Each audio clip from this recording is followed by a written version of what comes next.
तो ये जानना चाहेंगे, ऑडियंस जो लाइव ऑडियंस आई थी उनके थ्रू आप बाहर आई हो, क्या कहना चाहूंगी? आपकी जगह अगर कोई निकलना चाहिए था तो कौन निकलना चाहिए था? मुझे हम 4 जो नॉमिनेटेड लोग थे उनमें से मुझे ऐसा उस वक्त लगा था कि शायद विकी भैया निकलेंगे on the basis of vote, but unfortunately मैं निकली। आयशा, आप घर में जाने का आपका मेन मोटिव क्या था? आप क्या मुनावर के बाहर आने का वेट नहीं कर सकती थी? क्या कुछ सोच के आप घर में गई थी? इस चीज़ के बारे में मैं शो पे भी बात कर चुकी हूँ। ये इस बारे में मुनव्वर खुद एक्सेप्ट कर चुकी है कि अगर ये टॉपिक घर के बाहर हो रहा होता तो इस टॉपिक को इंटरटेन भी नहीं करते। And it was not just about his and mind personal life, but it was also about the stand that I wanted to take. You know, मैं चीटिंग को नॉर्मलाइज नहीं करना चाहती। मेरे लिए it's a very big issue and a very big problem जो आज हमारे कम्युनिटी में बहुत फैल चुका है। ईशा, आपने एंट्री तो ली थी धमाकेदार, सॉरी आपने एंट्री तो ली थी धमाकेदार, लेकिन उसके बाद आपका गेम बहुत स्लो हो गया, फिर अचानक आपको नॉमिनेशन में डाल दिया गया। उसके बाद आपने जो भी बोला मुनावर के लिए, जो भी आपने कहा था कि मैं प्रूफ देकर आई हूँ, बाहर उनका ये चल रहा है वो चल रहा है, तो इतने दिन आप चुप क्यों थी? आपने क्यों नहीं बोला, जबकि इस चीज़ को वीकेंड के बाद पर भी एड्रेस किया गया था? मैंने प्रूफ्स वाली बात डे 1 पे भी बोली थी। जब मैं आर्काइव रूम में आई थी तभी मैंने क्लियर कर दिया था कि आप अगर मेरे अगेंस्ट कुछ भी झूठ बोलते हैं तो मैं बाहर प्रूफ्स देकर आई हूँ और मैं ऐसे ही नहीं आई हूँ। एंड रही बात कि मैं बहुत जोश से आई थी और फिर जो मेरा गेम डल होने की बात है, हाँ मुझे भी इस चीज़ का रिग्रेट है कि शायद अगर मैं उस इमोशनल चीज़ में ना बही होती तो मैं एज ए कंटेस्टेंट बेटर कर पाती। बट ठीक है, देर आए दुरुस्त आए। एंड रही बात, मैं नॉमिनेशन की वजह से मैंने चीज़ें नहीं बोली थी। जो रीज़न यूज़ हुआ था नॉमिनेशन में, दैट इज़ व्हाट हर्टेड मी कि आप अगर मुझसे कह रहे हैं कि पर्सनल चीज़ों को असाइड रख के गेम पे फोकस करते हैं एंड आप ही गेम के लिए मुझे एक पर्सनल रीज़न दे के नॉमिनेट करें। अगर वो मुझे नॉमिनेट नहीं करते तो भी मैं नॉमिनेट होने वाली थी। पूरा घर का हाथ था ही मेरे नॉमिनेशन के पीछे। So it was not because of nomination, it was because of the reason. बहुत सारे आपको और मुनव्वर को लेकर, ब्रेकअप को लेकर या नाजिला के साथ जो भी रिलेशनशिप है उसको लेकर बहुत ज्यादा बातें हो रही है, जबकि मीडिया में ये चीजें पता नहीं थी। आपने नाजिला के एक पोस्ट पे कमेंट किया था, उसके बाद आप खुद ही पॉडकास्ट पर आकर अपनी फ्रेंड के आपने खुद ने बोला तब तक कि मीडिया में ये बात आई भी नहीं थी। फिर आपने ये क्यों कहा कि बहुत सारी बातें हो रही है हमारे ब्रेकअप और रिलेशनशिप को लेकर? फर्स्ट ऑफ ऑल कि ये जो पॉडकास्ट वाली बात है या मेरे कमेंट करने की बात है, मैं तो खुद ही मैं ये पहले भी बोल चुकी हूँ कि मैं खुद ही अपने सोशल मीडिया पे ये चीज़ जिस दिन मुझे पता चली थी उसी दिन पोस्ट करने वाली थी इस चीज़ से रिलेटेड एक वीडियो बना के। क्योंकि I don't have a problem अगर मेरे साथ किसी ने गलत किया, कोई अपने पब्लिक इमेज का मिसयूज़ कर रहा है तो मैं क्यों ना बोलूँ उस चीज़ के बारे में। तो ये मेरा ही डिसीजन था कि हाँ मैं उसकी चीज़ के बारे में बात करना चाहती हूँ। बट पॉडकास्ट के पीछे ऐसा कुछ भी नहीं था। जब वो पॉडकास्ट हुआ भी था तो मैंने किसी का नाम नहीं लिया था। वो एक बहुत फन, एक कैजुअल पॉडकास्ट था एक मेरे जूनियर के साथ और मैंने वो किया था बस उस इंटेंशन से। और मेरा ये इंटेंशन नहीं था कि मुझे बिग बॉस पे जाना है तो उसका रास्ता ये पॉडकास्ट है, ऐसा कुछ भी नहीं। मैम आयशा जी, जैसे कि नाजिला के साथ वो रिलेशनशिप में थे मुनावर, क्या वो एक साथ कई सारी वो लड़कियों को डेट कर रहे थे? क्या नाजिला ने आपको ये बताया था? क्या इसके बारे में कुछ अगर आप बताना चाहें? मैं करूंगी कि नाजिला ने कहा था कि मैं अपनी जो पर्सनल चीजें है वो नेशनल टेलीविजन पे नहीं लाना चाहती हूँ। वो चीजें उन्होंने आपको बताई थी, लेकिन आपने सब कुछ जाके नेशनल टेलीविजन पे खोल दी। जी नहीं, मैं फर्स्ट ऑफ ऑल इस टॉपिक पे ज़्यादा एग्जैजरेट नहीं करना चाहती।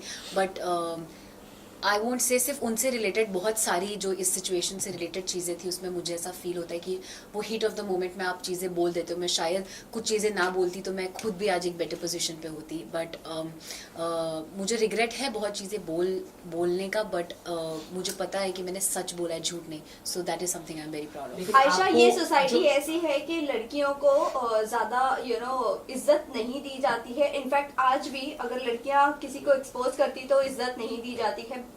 बाहर आपको बहुत ट्रोल भी किया जा रहा था इस मामले में, तो आप क्या कहना चाहोगे? और जो मुनावर की फैंडम है वो भी काफी आपको ट्रोल कर रही है, उनकी जो पीआर टीम है वो भी ट्रोल कर रहे हैं हर जगह।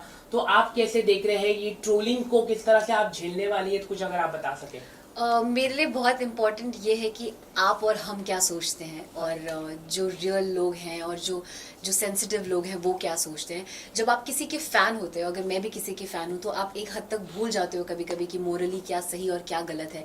मैं भी शायद अगर किसी की बहुत बड़ी फ़ैन हूँ और उसके बारे में कुछ कोई बोले तो that won't change me fan to somebody else, तो वो प्यार में वो क्रेजीनेस समझती हूँ एंड मैं उस चीज़ की रिस्पेक्ट करती हूँ. बट रही बात जो ट्रोलिंग और हेट की है, तो फॉर वेरियस रीजन आपको हमेशा when you are part of this industry वो ट्रोल और वो हेट मिलता ही रहता है. I just want to look on the positive side और अच्छी चीज़ों की तरफ. अंजलि अरोड़ा ने भी आगे आके बोला है कि इस तरह के स्टेटमेंट दिया है कि जिस तरह से आपने कहा कि लव गेम म्यूजिक वीडियो, उसी तरह से उन्होंने भी यही कहा है, स्टेटमेंट दिया है कि लड़कियों को इस तरह का फंसाते हैं मुनावा फारूकी. तो आप क्या कैसे देखते हैं? कई सारी महिला है जो आगे आके उनको बोलना चाहिए जिस तरह से आपने बोला है. हाँ, मतलब मैं अगर इस चीज़ में, मुझे ऐसा लगता है अगर मैं इस चीज़ में ये स्टैंड ले रही हूँ, तो अगर किसी को फील होता है कि उनके साथ भी गलत हुआ है, and it's not just in context of Munawar, किसी और लड़के के भी टूवर्ड्स या किसी और ने भी उनका गलत किया, तो आई थिंक आपको उस चीज़ के बारे में बात करना चाहिए. You should be vocal about it. Ayesha, ये देखा जाता था कि जब आप नॉमिनेट होती थी तब जो है आप मुनावर से लड़ती थी. उससे पहले आपका और मुनावर का रिलेशन सही होता था, लेकिन जैसे ही बारी नॉमिनेशंस की आती थी आप लड़ना शुरू कर देती थी. इस पे क्या कहते हैं? अगर मुझे गेम का इतना ही क्रेज होता तो शायद वो जो मुझे नॉमिनेशन और इन्हीं चीज़ों से फ़र्क पड़ता, तो वो जो मेरा 10 दिन का पीरियड था जिसकी वजह से मेरे बाकी घर वालों से रिश्ते ख़राब हुए, मैं वो ना करती और मैं इमोशंस में ना बहती. बट मेरे लिए उस वक्त बहुत ज़्यादा ज़रूरी था कि मैं क्या फील कर रही हूँ और क्या नहीं, रादर देन मैं नॉमिनेट हो रही हूँ या नहीं, या मैं क्या कर रही हूँ, गेम में कैसे जा रही हूँ वगैरह वगैरह. आयशा, क्या ये प्लान था? बिकॉज आपके और मुनावर के बीच में हमने कई सारी कन्वर्सेशन सुनी है कि आप परफेक्ट बिग बॉस मटीरियल हो, तो क्या यही सब सोचकर आपने बिग बॉस के घर में एंट्री ली थी? नहीं, I think I take this as a compliment अगर किसी को लगता है कि मैं एक बिग बॉस मटेरियल हूँ. बट नहीं, मैं ये सब सोच के घर नहीं आई थी कि और I think middle class families में तो ये लोगों को पता ही होगा. हम आम घर में भी जब जो फैमिलीज बिग बॉस देखती है, हम घरों पे भी कमेंट करते हैं कि मेरी बेटी तो एकदम मतलब बिग बॉस जाएगी तो आग लगा देगी टाइप्स. तो वो वैसा सॉर्ट ऑफ कमेंट था, एंड नॉट कि उस एक कमेंट की वजह से मैं ये डिसीजन ले लूँ कि मुझे बिग बॉस करना है. आयशा, देखा जा रहा था कि विकी भैया जो है वो आपको गलत तरीके से टच कर रहे थे, बट आपने उस चीज पे स्टैंड नहीं लिया. अगर वहाँ पे देखा जाए तो वो बहुत ही गलत तरीके का टच था. बिल्कुल भी नहीं. और आई थिंक जैसा आप सब देख चुके हैं कि मैं बहुत वोकल हूँ मेरे साथ जो सही होता है और सही जो गलत होता है उसको लेकर. और अगर मुझे 1% भी 0.1% भी फील होता कि विकी भैया का टच या उनका मेरे टुवर्ड्स कंडक्ट जो है वो गलत है या उनके इंटेंशंस गलत है, तो मैं उसी वक्त उनको रोकती और वहीं शो पे उनको उस चीज़ के ऊपर कॉल आउट करती. बट ऐसा बिल्कुल भी नहीं था. मैंने कभी भी ऐसा फील नहीं किया है कि उनका जो मेरे टुवर्ड्स बिहेवियर है या जो उनका मेरे टुवर्ड्स जो टच है या कंडक्ट है वो गलत है. He is not the kind of person जो पोर्ट्रे हो रहा है या जैसे वो लग रहे हैं. आयशा, ये भी जानना चाहेंगे, आप जब घर में गई थी, आपने कहा था कि आपकी मम्मी मनारा को बहुत ज्यादा पसंद करती है. क्या आपकी मम्मी अब भी मनारा को बहुत पसंद करती है? क्योंकि उन्होंने जिस तरह से आपका बॉडी शेम किया है, जिस तरह से आपके कैरेक्टर पर उछाला है कीचड़, और आपको उन्होंने चीप तक का कहा है. क्योंकि जब आप मनारा से बात करती थी और तुरंत सेकंड में आप जाकर अगर मुनव्वर से बात करती थी, उनको लगता था कि आप चीप हो. क्या अभी भी आपकी मम्मी पसंद करती है? वो उनका पर्सनल पॉइंट ऑफ व्यू है मनारा का कि वो मेरे बारे में क्या सोचती हैं. मुझे ऐसा लगता है कि शायद वो she is very over expressive about what she feels, and I think वो उस जोन में वो चीज़ें बोल देती हैं. कुछ चीज़ें ऐसी भी जो शायद वो मीन भी नहीं करती हैं. रही बात मेरी मम्मा की, तो मैं मम्मी से अभी तक मिली भी नहीं हूँ. मेरी उनसे मुलाकात ही नहीं हुई है. शो पे जाने से 1-1.5 महीना पहले तक मैं उनसे मिली नहीं थी. अभी ये जब इंटरव्यू चल रहा है, मम्मा घर पे मेरा वेट कर रही है. आज वो वापस आई है, तो अब जाके मैं मिलूंगी और पता करूंगी कि वो क्या फील. आयशा, ये जानना चाहेंगे कि शो के बाद आप मुनावर से मिलकर और नाजिला के साथ बैठकर चीजें डिस्कस करना पसंद करेंगे या चीजें अवॉइड करना पसंद करेंगे? और आगे आपका रिलेशनशिप स्टेटस क्या है विद मुनव्वर? हम बहुत, मेरे साइड से एटलीस्ट मैं बहुत क्लियर हूँ, और मुझे ऐसा लगता है वो भी अपने साइड से बहुत क्लियर है कि उनको मेरे साथ कुछ नहीं रखना और मुझे उनके साथ कुछ नहीं रखना है.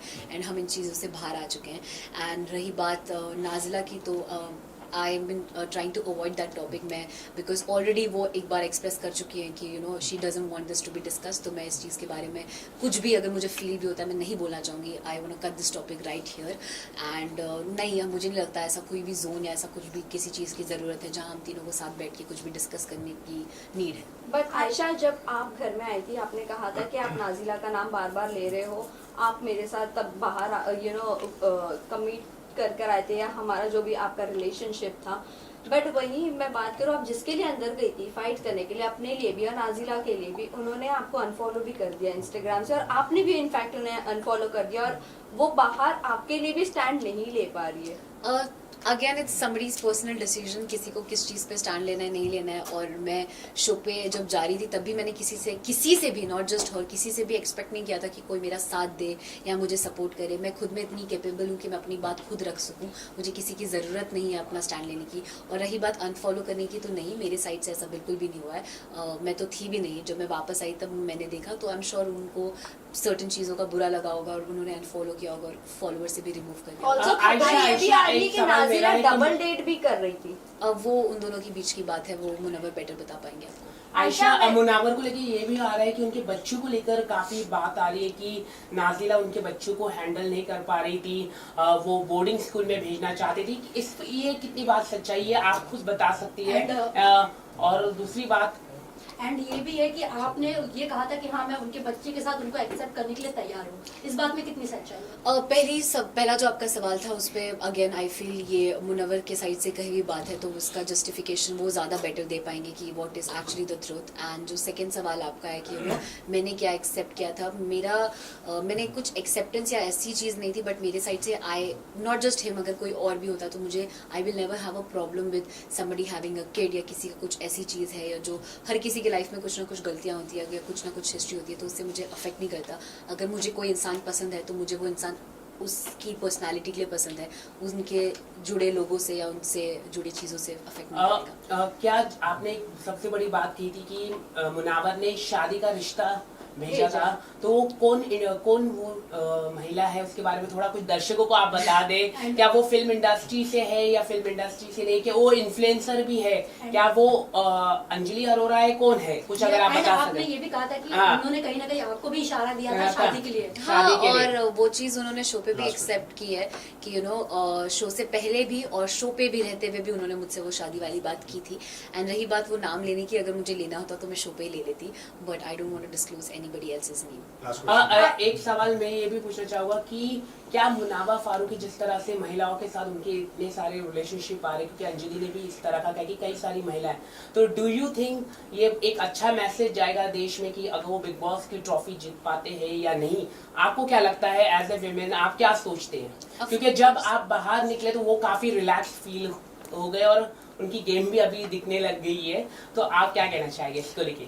डेफिनेटली मैं उन्हें एज अ विनर नहीं देखती हूँ। आई फील वो एक रियलिटी शो है, रियलिटी का शो का मतलब ही होता है कि आपकी पर्सनालिटी कितनी रियल है और आप कितने रियल आते हैं वो पता चले।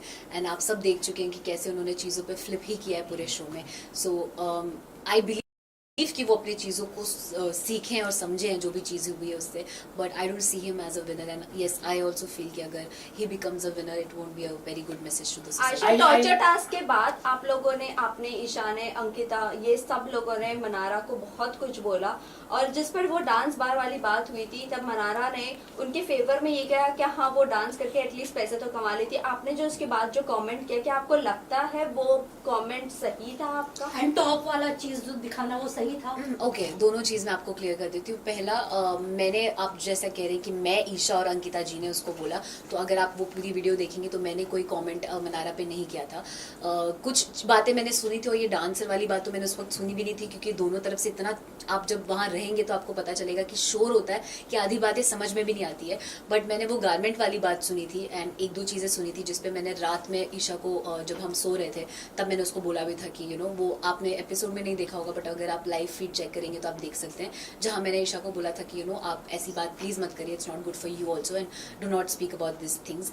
जहाँ वो शर्ट वाली बात है, वहाँ पे एक और बार मनारा को ही बोला जा रहा था कि जब वो मुनव्वर को वो मसालों के लिए प्रोटेक्ट कर रही थी तो वो उनके पास बैठी हुई थी, तो सब उनको चीप बोल रहे थे या वगैरह चीज़ें बोल रहे थे। तब भी मैंने बोला था कि आप ऐसे प्लीज़ किसी को, लड़की को चीप मत बोलिए, she is just protecting him as a teammate. So वहाँ पे भी मैंने स्टैंड लिया था। एंड रही बात शर्ट वाली, तो वहाँ पे आई डोंट नो इफ आपने देखा या नहीं देखा या वो ओवरलैप में चला गया। She was commenting on me कि मैं बहुत गंदा स्मेल करती हूँ एंड मैं चीप परफ्यूम यूज़ करती हूँ and something like that. And on various occasions she has made me feel कि आप like I'm classless या I don't belong to the place जहाँ से ये लोग belong करते हैं and stuff। तो उस मोमेंट पे मैंने बोला कि फिर आप ये लीजिए, स्मेल कर लीजिए मुझे, जब वो बोल रही थी कि you smell bad। So it was in that sense and nothing else। Lastly किसको आप विनर देखना चाहते हैं? अभिषेक या अंकिता जी, दोनों में से जो भी जीत जाए, दोनों ही मेरे दिल के बहुत